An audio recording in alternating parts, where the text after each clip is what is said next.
Hello students, this is Kamaljeet Sharma, PGT Accountancy, teaching accountancy for grade 11th and 12th in Cambridge International School, Dasua.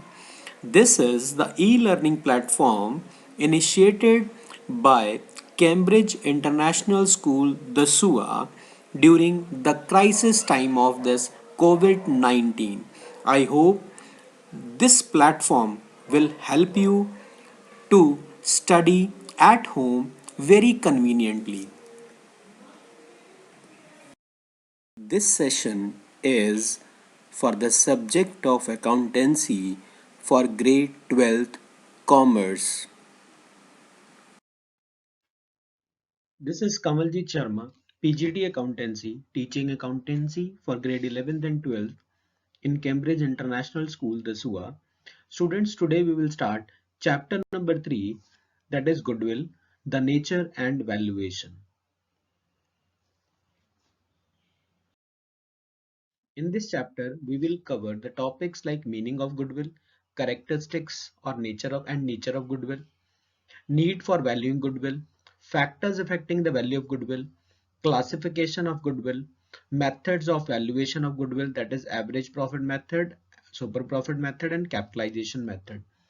In average profit method, there are two more methods. Uh, One is simple average profit method, and second one is weighted average profit method. Then the last topic is difference between average profit and super profit. So let us start with the meaning of goodwill. Goodwill means the good name or the reputation earned by a firm through the hard work and honesty of its owners. If a firm renders goods and services to the customers who feel satisfied will come again, and the firm will be able to earn more profits in future. Thus, goodwill is the value of the reputation of a firm which enables it to earn higher profits in comparison to the normal profits earned by other firms in the same trade. Goodwill is an intangible real asset. It perhaps the most intangible of the intangibles, but it is not a fictitious asset. Goodwill is an asset which has countless definitions. So there are few definitions of the goodwill. You can learn as per your convenience. And there is a short note on goodwill is also given. You can write it, learn it from here. Goodwill is an intangible asset, and as it cannot be seen. It is not the fictitious asset. Please note, it is not the fictitious asset in case of profitable concern. It can be sold, though a sale will be possible only along with the sale of the business itself. Now let us start with methods of valuation of goodwill. Average profit method, which includes simple average and weighted average profit method. Super profit method, then capitalization method, and there are two parts in the capitalization method, that is by capitalizing average profit and by capitalizing super profit. So let us start with the average profit method. In average profit method, that is in simple average profit method, there are three simple steps of calculating the goodwill. For example, step one is calculate total profits. Total profits कैसे निकालेंगे? जितने भी years का profit given है question में, और एक clearly लिखा होगा कि कितने साल का प्रॉफिट लेना। प्रॉफिट आप कर लेंगे जो भी ईयर्स, अगर बोला होगा 4 साल के टोटल प्रॉफिट लेने हैं, 5 साल के प्रॉफिट लेने हैं, वो जैसा भी होगा इन्फॉर्मेशन क्लियर होगी, ऐसा कोई कंफ्यूजन नहीं होगा, there will be no confusion in it. So total profit कर लेंगे, मतलब जैसे 4 साल के प्रॉफिट बोला है तो 4 साल के प्रॉफिट ऐड कर लेंगे। Then we will calculate the average profits by dividing the total profits by number of years. तो suppose 4 साल के profit आपने total कर लिए और फिर 4 से divide कर दिया, you will get your average profit. And then the step 3 is calculate goodwill. Goodwill is basically years of purchase. Years of purchase question में हमेशा given होगा, always given होगा. Years of purchase means इसका मतलब ये होता है कि अगर आप आज अपने business के लिए efforts करना छोड़ दें तो भी कितने साल के प्रॉफिट, पिछले कितने सालों के प्रॉफिट के बराबर इस साल प्रॉफिट कमा लेंगे। So basically this year of purchase is always given in the question, कभी भी कैलकुलेट नहीं करना होगा। ईयर ऑफ परचेज क्वेश्चन में गिवन होगा, एवरेज प्रॉफिट आपने कैलकुलेट किया होगा, सेकंड स्टेप में आप सीधा उनको मल्टीप्लाई कर लीजिए, you will get your answer. और let us take an example question. आपके पास एग्जांपल क्वेश्चन में क्या लिखा हुआ है कि goodwill on the basis of, on the basis of कौन सा, 3 year purchase of average profit. 3 साल के एवरेज प्रॉफिट के बारे में बोला है। तो एवरेज प्रॉफिट, और एवरेज प्रॉफिट भी किसके बारे में बोला है? 5 इयर्स, 5 साल। तो 5 साल के प्रॉफिट गिवन है, पांचों साल के प्रॉफिट आपने टोटल कर लिए, ये सारे पांचों साल के प्रॉफिट टोटल कर लिए, इट कम्स टू 1,50,000। 1,50,000 को आपने इजीली क्या कर लिया, 5 से डिवाइड कर लिया, you will get your answer 30,000। और 3 ईयर परचेज क्वेश्चन में गिवन था, 3 ईयर से मल्टीप्लाई किया, you will get 90,000 as the value of goodwill. Very simple.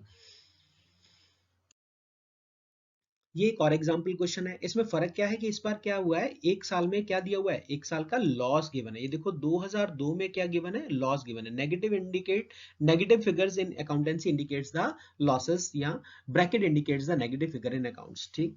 सो 2003 में 30,000, तो अगर आपने इस बार टोटल प्रॉफिट निकाला तो क्योंकि ये 20,000 किसका होगा, लॉस का होगा, तो ये माइनस होगा ऑब्वियसली। तो आपका पास टोटल प्रॉफिट आ गए 1,10,000, 1,10,000 को 5 से डिवाइड किया 22,000, और सेम 3 इंटू 22,000 66,000 आ गया। अगर लॉसेस होंगे तो वो डिडक्ट होंगे ही होंगे। Now these are the self testing questions, आप इनको अपने आप करेंगे। पहले वाले में सिंपल फर्स्ट क्वेश्चन की तरह जो मैंने एग्जांपल करके दिखाया, सेकंड में वही देखो लॉसेस वाला सेकंड एग्जांपल मैंने करके दिखाया। वेरी सिंपल, ये चैप्टर बहुत ही आसान चैप्टर है, पूरे सिलेबस का सबसे इजी टॉपिक है ये। अब आ गया weighted average profit. Weighted average profit में आपने सबसे पहले वेटेड प्रॉफिट निकालने हैं, जो भी ईयर का प्रॉफिट दिया हुआ उसको वेट से मल्टीप्लाई करना है। अब जो वेट होते हैं क्वेश्चन में गिवन होंगे, और अगर नहीं होंगे तो 1 2 3 4 5 will be the weights and the higher the weight to the last year's profit। मतलब जैसे 2001 2 3 4 5 का दिया हुआ है, तो 2001 का वेट 1, 2002 का वेट 2, 2003 का वेट 3, 2004 का वेट 4, 2005 का वेट 5। तो इस तरह से वेट्स, पहली बात तो वेट्स गिवन ही होंगे क्वेश्चन में। अगर गिवन नहीं होंगे तो आप 1 2 3 4 5 इस तरह से वेट्स जो है कैलकुलेट करेंगे। Then calculate weighted average profit. Weighted average profit क्या है, जब आपने ऊपर वाले स्टेप से वेटेड एवरेज, सबसे पहले आपने क्या करना है, टोटल वेटेड प्रॉफिट। अब हर साल का वेटेड प्रॉफिट निकालोगे आप, मतलब 2001 का प्रॉफिट दिया 1 लाख, उसको 1 से मल्टीप्लाई करके 1 लाख आ गया। ऐसे ही 2 लाख, 2002 का प्रॉफिट है 2 लाख, तो 2 लाख को 2 से मल्टीप्लाई करके 4 आ गया। मतलब it depends on the question, की क्वेश्चन में वेट्स क्या दिए हुए हैं। तो आपके पास टोटल वेटेड प्रॉफिट पिछले 2 साल का, 4 साल का, 5 साल का जितना भी बोला है, वो टोटल वेटेड प्रॉफिट को आप sum of weight means 1 plus 2 plus 3 plus 4, इस तरह से जो वेट्स दिए होंगे उनका सम जो है मतलब ऐड करके करना है। तो अब आपको गुडविल कैलकुलेट करनी है, year of purchase into weighted average profit. अब हम एग्जांपल एक लेते हैं, फिर उससे समझ में आएगा। लाइक दिस, ये देखो आप, आपके पास क्वेश्चन में वेटेड एवरेज प्रॉफिट, ये वेट्स दिए हैं 1 2 3 4 5, और प्रॉफिट भी दे रखा है 10,000, 20,000, 30,000 और 40,000। तो आपने हर साल के प्रॉफिट को पहले वेट से मल्टीप्लाई किया, 10,000 को 1 से मल्टीप्लाई किया 10,000 आ गया, 20,000 को 2 से मल्टीप्लाई किया 40,000 आ गया, 30,000 को 3 से मल्टीप्लाई किया 90,000 आ गया, 40,000 को 4 से मल्टीप्लाई किया 1,60,000 आ गया। सो टोटल वेटेड प्रॉफिट आपके पास आ गया 3 लाख रुपए। 3 लाख को आपने सम ऑफ वेट से डिवाइड किया, 30,000 आ गया। 30,000 को ईयर ऑफ परचेज से मल्टीप्लाई करो, you will get your answer 90,000 is the value of the goodwill. अब ये सेल्फ टेस्टिंग क्वेश्चंस है, ये आप ट्राई करेंगे, सिंपल मैंने दिए हैं, आप इसको वेट से मल्टीप्लाई करके वेटेड एवरेज प्रॉफिट निकालेंगे, फिर गुडविल से ईयर ऑफ परचेज से मल्टीप्लाई कर लेंगे। वही सेम कहानी यहाँ पर, एक चीज ध्यान रखेंगे कि ये लॉस है तो लॉस वाला जो है वो माइनस होगा, आप ध्यान रखें। When weights are not given, weights to be taken 1 2 3 4 5। देखो जैसे इस क्वेश्चन में मैंने वेट नहीं दिए, तो आपने 1 2 3 4 5 6 इस तरह से वेट लेने हैं, याद रखना आप इस बात को। Super profit method, super profit method में पहला तो सिंपल ही है, टोटल प्रॉफिट निकालना है, फिर एवरेज निकालना है। ये नया स्टेप है नॉर्मल प्रॉफिट निकालना। नॉर्मल प्रॉफिट वो प्रॉफिट होता है कि वो नॉर्मली जो आपने इस तरह के बिजनेस में पैसा लगा रखा है उसके हिसाब से नॉर्मली जो रेट ऑफ रिटर्न आपको मिलेगा ही मिलेगा। फॉर एग्जांपल, अगर आपको लगता है कि कपड़े के बिजनेस में 10% रिटर्न आता है, तो इसका मतलब ये हो गया कि आपने जो भी पैसा लगाया हुआ है उसका 10% रिटर्न आपको आएगा आएगा। That is normal profit which the business normally earns in the market. और कैपिटल एम्प्लॉयड मीन्स जो पैसा लगाया हुआ है वो पार्टनर की कैपिटल प्लस एक्यूमुलेटेड प्रॉफिट, और अगर लॉसेस हैं तो माइनस कर दें। दूसरा मेथड है टोटल एसेट में से टोटल आउटसाइड लायबिलिटीज माइनस कर दें, तब भी आपके पास कैपिटल एम्प्लॉयड आ जाएगा। अब आपको बेसिकली सुपर प्रॉफिट निकालने के लिए दो चीजें चाहिए, एवरेज प्रॉफिट और नॉर्मल। एवरेज या तो आपके पास गिवन होगा या आप कैलकुलेट कर लेंगे पिछले मेथड की तरह, और नॉर्मल का अभी मैंने आपको फॉर्मूला सिखाया। नॉर्मल प्रॉफिट, एवरेज में से नॉर्मल माइनस करो, सुपर आ जाएगा, और फिर वही goodwill year of purchase into super profit, simple. Example किससे देखो आप, टोटल प्रॉफिट आ गया 1 लाख, 1 लाख को 4 से डिवाइड किया आपने 25,000। कैपिटल एम्प्लॉयड आपके पास क्वेश्चन में गिवन है कि देखो 1,50,000 रुपए कैपिटल है, 50,000 रुपए 1,50,000 रुपए ए की कैपिटल और 50,000 रुपए बी की कैपिटल, दोनों की कैपिटल जोड़ी टोटल करी तो आपने 2 लाख रुपए आ गया। 2 लाख का 10% क्वेश्चन में गिवन होगा हमेशा नॉर्मल रेट ऑफ रिटर्न, 10% से मल्टीप्लाई करके 20,000 आ गया। नाउ कम्स 25,000 जो भी आपने निकाला है सुपर प्रॉफिट और एवरेज प्रॉफिट, एवरेज में से नॉर्मल जो भी आपने ये ऊपर वाले स्टेप में निकाला माइनस कर दो 5,000 सुपर प्रॉफिट, और सुपर प्रॉफिट को ईयर ऑफ परचेज से मल्टीप्लाई करो, you will get your goodwill. Very easy. ये दो क्वेश्चन सेल्फ टेस्टिंग के हैं, इनको आप ट्राई करना। ऊपर देखो आपके पास एवरेज प्रॉफिट ऑलरेडी गिवन है 5,000 रुपए का, एवरेज प्रॉफिट या actual profit. Capital employed given है 25,000 रुपए, 25,000 का 15% निकालेंगे 3750 आएगा। 5,000 में से 3750 माइनस करो 1,250 रुपए, 1,250 को 3 ईयर परचेज से मल्टीप्लाई करेंगे, you will get your answer 3750 again. इसी तरह से अगला क्वेश्चन आप ट्राई करने की कोशिश करना, नहीं आएगा तो हम डिस्कस करेंगे इसके बारे में। Now the third one is capitalization method. What is capitalization method? उसमें दो पार्ट आएंगे, by capitalizing average profit and super profit. Capitalizing average profit में हमें सबसे पहले capitalized value of the business लिखनी, कैलकुलेट करनी होती है। ये मैंने इसका शॉर्ट फॉर्म लिखा है CVB।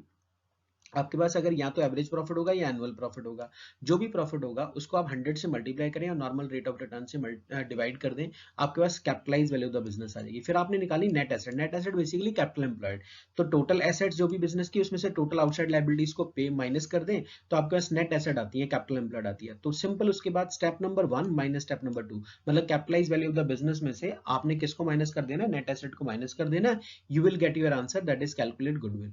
गुडविल इजीली कैलकुलेट कर लेंगे, पहला capitalise value of the goodwill minus net asset. जैसे अभी क्वेश्चन करके देखो 3 लाख रुपीस फर्म ने अर्न किया एनुअल प्रॉफिट और रेट ऑफ रिटर्न 12% है, तो 3 lakh into 100 divided by 12, 25 lakh रुपए आ गया सीवीबी। और टोटल एसेट्स हैं 36 लाख और आउटसाइड लायबिलिटीज 12 लाख, 36 में से 12 माइनस करा 24,000, 24,000 आ गया। अब सिंपल सीवीबी में से 24,000 माइनस करो, you will get your 1 lakh rupees as goodwill. ऐसे ही एक क्वेश्चन मैंने नीचे करके करने के लिए आपको दिया है, वो आप ट्राई करेंगे। बाय कैपिटलाइजिंग सुपर प्रॉफिट, ये बहुत ही इजी है। पहले सुपर प्रॉफिट निकाल लो, एवरेज प्रॉफिट निकाला, नॉर्मल निकाला और सुपर निकाला। सुपर निकाले, ये तीनों स्टेप जो है ये आपने पहले के बाकी के मेथड्स में भी आपने ट्राई कर लिए हैं, ये पुराने मतलब मेथड्स का पार्ट है। इस बार का तो सिर्फ एक ही स्टेप है कि गुडविल कैसे कैलकुलेट करनी है। सुपर प्रॉफिट को 100 से मल्टीप्लाई करो और नॉर्मल रेट ऑफ रिटर्न से, कहने का मतलब सुपर प्रॉफिट को नॉर्मल रेट ऑफ रिटर्न से डिवाइड कर देना है, तो जो भी रेट का परसेंटेज होगा 100 होगा ऊपर चला जाएगा वापस। देखो ये क्वेश्चन करके दिखाया है, total profit comes to 1 lakh, 25,000 रुपए एवरेज आ जाएगा, कैपिटल एम्प्लॉयड 2 लाख है, 2 लाख का 10% 20,000 आ जाएगा। यहाँ तक सारा पुराना मेथड है, पहले दूसरे मेथड के हिसाब से। सुपर प्रॉफिट 5,000 रुपए निकल आया, आपने क्या करना, सिंपल 5,000 को 100 से मल्टीप्लाई करना है, 10 से डिवाइड करना, क्योंकि 10% ये average rate normal rate of return, आपके पास गुडविल की वैल्यू निकल के आ गई 50,000 रुपए। This is the value of goodwill. ये दो क्वेश्चन है, इनको आपने ट्राई करना है। These are the self testing questions, ये आप ट्राई करोगे। एक शायद कैपिटलाइजेशन ऑफ सुपर प्रॉफिट से है, सुपर प्रॉफिट से ही है दोनों। आप ये दोनों क्वेश्चन ट्राई करेंगे। टीएस ग्रेवाल के जितने भी क्वेश्चंस होंगे या एनसीईआरटी अगर आपके पास है तो एनसीईआरटी के सारे क्वेश्चंस आपने ट्राई करने हैं। इस चैप्टर के बहुत ही इजी है, 2 घंटे आप बैठेंगे सारे क्वेश्चन सॉल्व कर लेंगे। इसके अलावा जो एडजस्टमेंट्स के नॉर्मल प्रॉफिट्स, अब normal loss, sorry normal losses, अब नॉर्मल लॉसेज के जो एडजस्टमेंट्स में क्वेश्चन है वो हम डाउट क्लियरिंग सेशन जब होगा तो उसमें हम सॉल्व कर लेंगे। In the next session, we will continue our next topic. Till then, dear students, to stop the COVID 19, stay home. If you don't think about yourself, think about your loved ones. So stay home, please, but study regularly.